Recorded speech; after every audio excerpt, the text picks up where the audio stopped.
Not long ago, I visited some farmers in Missouri whose profits are disappearing. Why? Monsanto alone owns the key genetic traits to more than 90% of the soybeans planted by farmers in the United States and 80% of the corn, which means Monsanto can charge farmers much higher prices.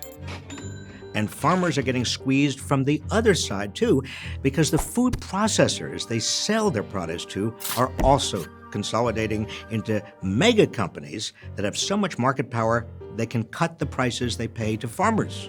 This doesn't mean lower food prices to you. It means more profits to the monopolists. America used to have antitrust laws that stopped corporations from monopolizing markets and often broke up the biggest culprits. No longer. It's a hidden upward redistribution of money and power from the majority of Americans to corporate executives and wealthy shareholders.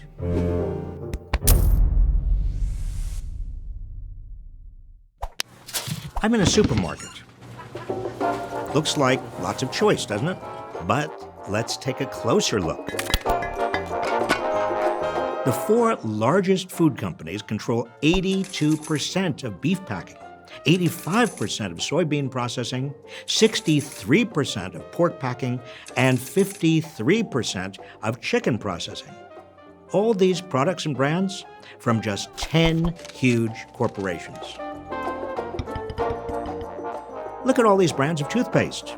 70% of toothpaste sales go to just 2 companies. Lots of sunglasses.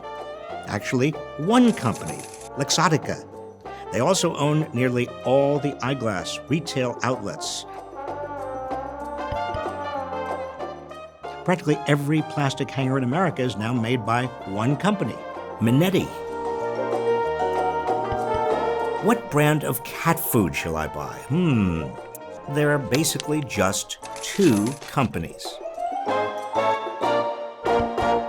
The problem with all this consolidation into a handful of giant firms is they don't have to compete, which means they can jack up your prices. Drug companies, in effect, pay the makers of generic drugs to delay cheaper versions. Such pay-for-delay agreements are illegal in other advanced economies, but antitrust enforcement hasn't laid a finger on them in America.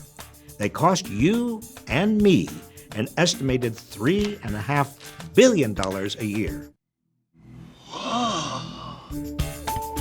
You think your health insurance will cover this? Well, health insurers are consolidating too, which is one reason your health insurance premiums, co-payments, and deductibles are soaring.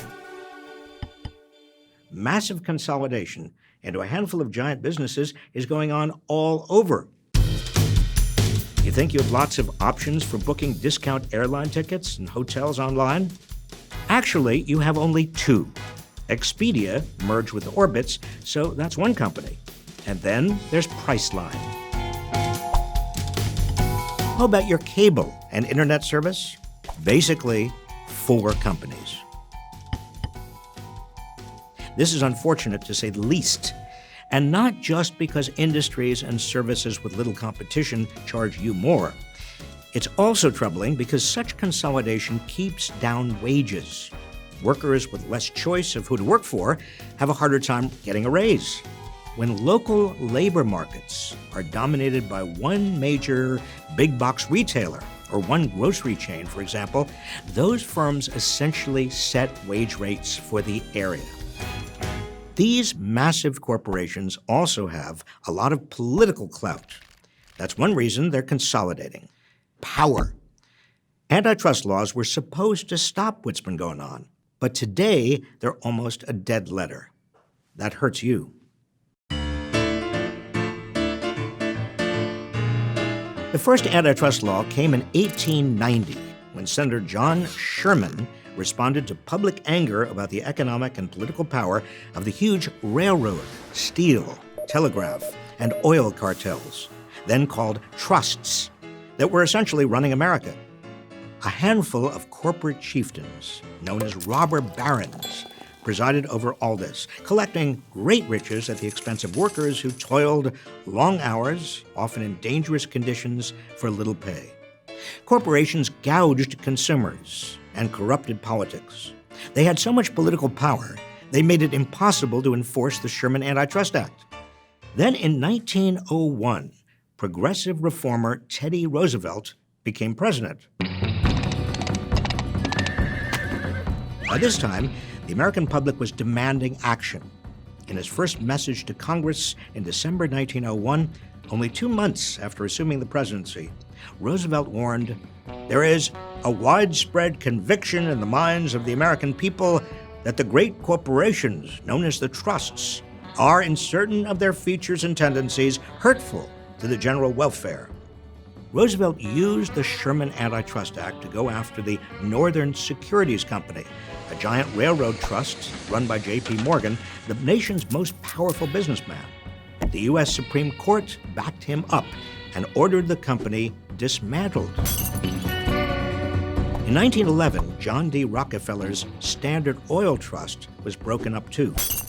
But in its decision, the Supreme Court effectively altered the Sherman Act, saying that monopolistic restraint of trade was only objectionable if it was unreasonable, and that determination was to be made by the courts. So what was an unreasonable restraint of trade? In the presidential election of 1912, Roosevelt, running again for president, but this time as a third-party candidate, said he would allow some concentration of industries where there were efficiencies due to large scale, and then he'd have experts regulate these large corporations for the public benefit. Woodrow Wilson, who ended up winning the election, and his advisor Louis Brandeis took a different view. They didn't think regulation would work and thought all monopolies should be broken up. For the next 65 years, both views dominated. We had strong antitrust enforcement, along with regulations that held big corporations in check. Most big mergers were prohibited. Even large size was thought to be a problem. In 1945, in the case of United States versus Alcoa, the Supreme Court ruled that even though Alcoa hadn't pursued a monopoly, it had become one by becoming so large that it was guilty of violating the Sherman Act. All this changed in the 1980s. After Robert Bork, who, incidentally, I studied antitrust law with at Yale Law School and then worked for when he became Solicitor General under President Ford, wrote an influential book called The Antitrust Paradox, which argued that the sole purpose of the Sherman Act is consumer welfare, which means that mergers and large size almost always create efficiencies that bring down prices and therefore should be legal. Bork's ideas were consistent with the conservative Chicago School of Economics and found a ready audience in the Reagan White House. Since then, even under Democratic administrations, antitrust has all but disappeared. We're seeing declining competition even in cutting-edge, high-tech industries. In the new economy, information and ideas are the most valuable forms of property. This is where the money is. We haven't seen concentration on this scale ever before. Google and Facebook are now the first stops for many Americans seeking news.